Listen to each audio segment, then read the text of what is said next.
أجمل تحية إلى السادة المشاهدين، أجمل تحية إلى كل من اختار الفضائية السبعة.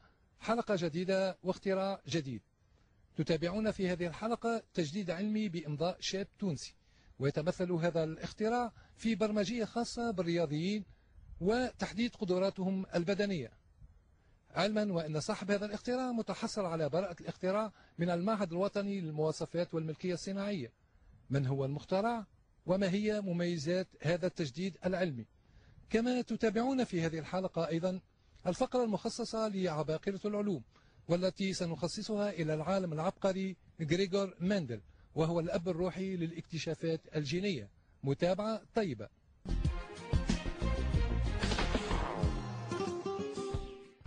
ريتم واحد باي امشي اخت اصحابك، ريتم واحد.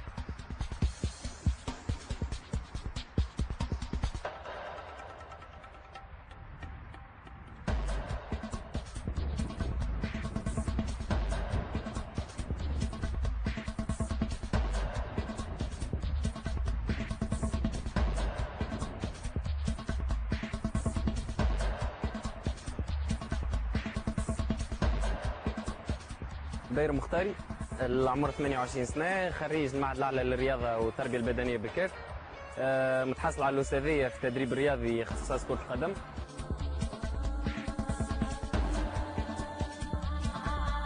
الفكرة جت بعد متابعة كبيرة مع الجمعيات الصغرى.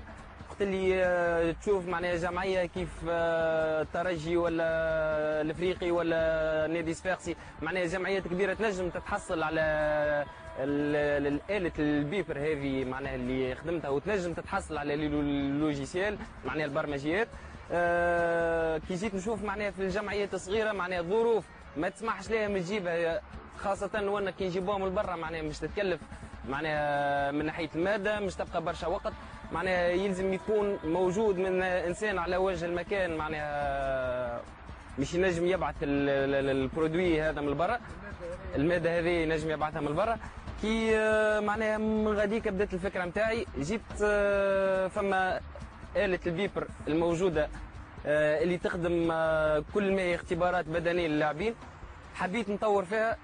علاش لا ما تبقى معناها الآلة هذه ما تبقاش حكر على المعدل البدني كهو، ولا تخدم للمعدل البدني وللمدرب في نفس الوقت، بحكم اللي معناها هي اللي تسير وقت تمارين بطريقة علمية محددة.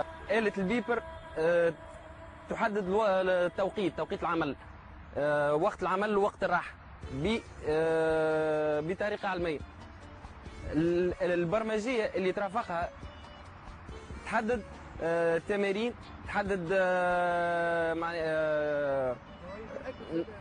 نوعية الأكل، عدد الحريرات الموجودة معناها اللي يمكن استغلالها بالنسبة لحصة التمارين حسب حاجة كل لاعب بصفة خاصة، بحكم اللي وقت اللي معناها كانت التمارين كلها تقام بصفة جماعية. توا فما لاعبين اللي معناها الجسد نتاعو ما ينجمش يجاوب، والا التغذية مش هي عند لاعب اللي يتغذى معناها ب 3000 حريرة هو اللي يتغذى في 2000 حريرة. إذا كان باش نعمل برنامج عمل له برنامج تدريب موحد لهذوما ما تنجمش تصير المراوحة، لذا يكون التدريب حسب خصوصية كل جسد. توا مش نجربوا اختبار بدني للاعبين. الآلة هذه تو مش نحطوها سور تيران على أرضية الميدان، ومش نشوفوا معناها مع كل معناها مش تعطينا هي وقت العمل ووقت الراحة للاعبين بصفة خاصة.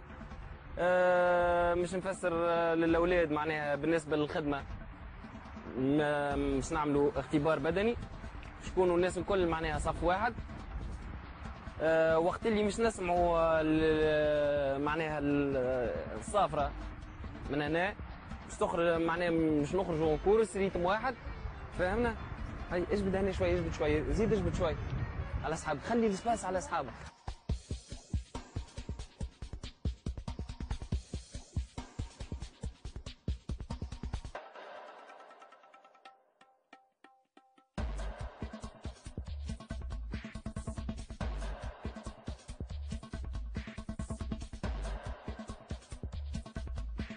بالنسبة للاختبارات البدنية تقوم كل الاختبارات البدنية.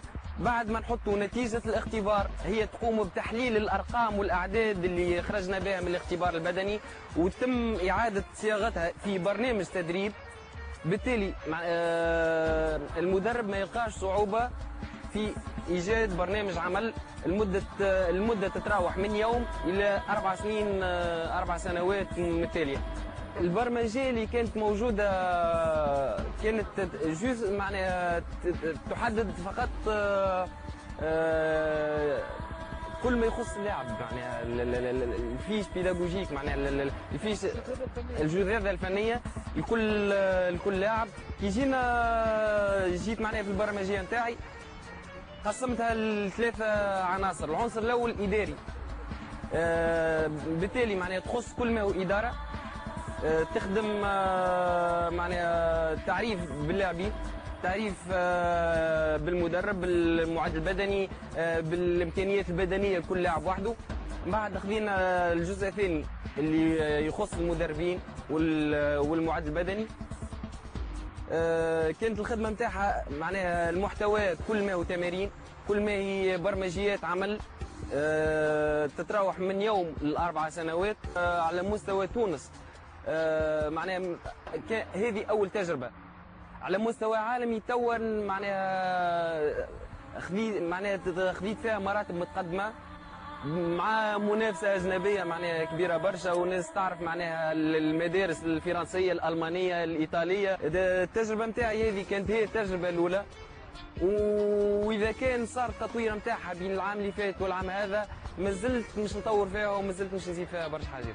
بالنسبه للتصنيع يتكلف برشا. نستنى هنا دعم وزاره الاشراف، دعم معناها الشركات، وزاره الشباب والرياضه، شركات اللي تنجم معناها تكون ممول رسمي للآلة نتاعي. مش نجم معناها نخرجها، خاطر مش هي اللي مش تخرج كعبة، هي اللي مش تخرج 100 كعبة معناها.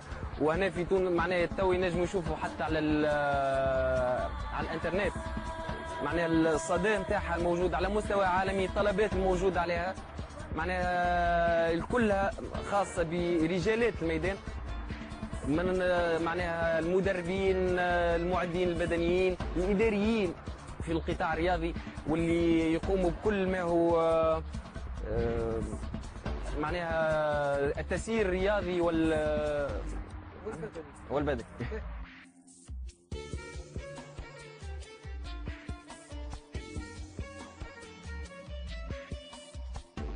في كرة القدم العصرية الحين الجانب اللي هو اللي يتحسن أكثر هو الجانب البدني.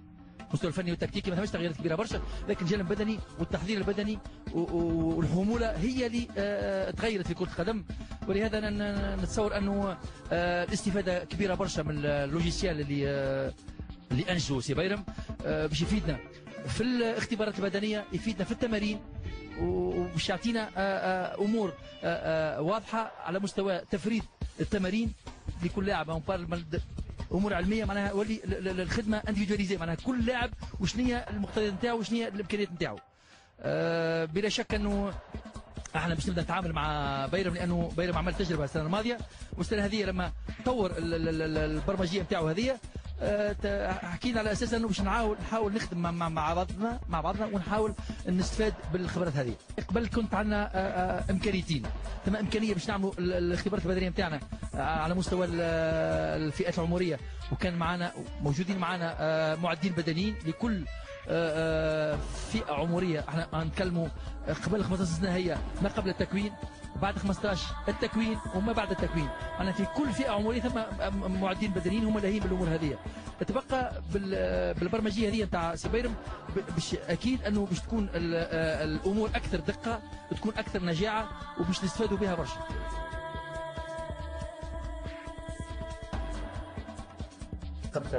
خمس قفزات متتالية. فماشي اختبارات نتاع سرعه؟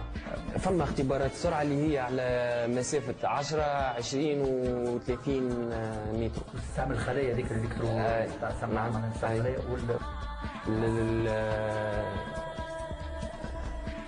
مسيرته كمدرب. مسيرته كمدرب، رقم الاجازه نتاعو، الفريق اللي ينتمي ليه، الجامعه، السيره الذاتيه نتاعو، تخرج معناها زاد الستاتيستيك نتاع السيزون نتاعو، احصائيات الموسم هذاك، عدد اللقاءات اللي لعبها، اللي ربحها، اللي خسرها، اللي معناها ستاتيستيك كامله، احصائيات كامله.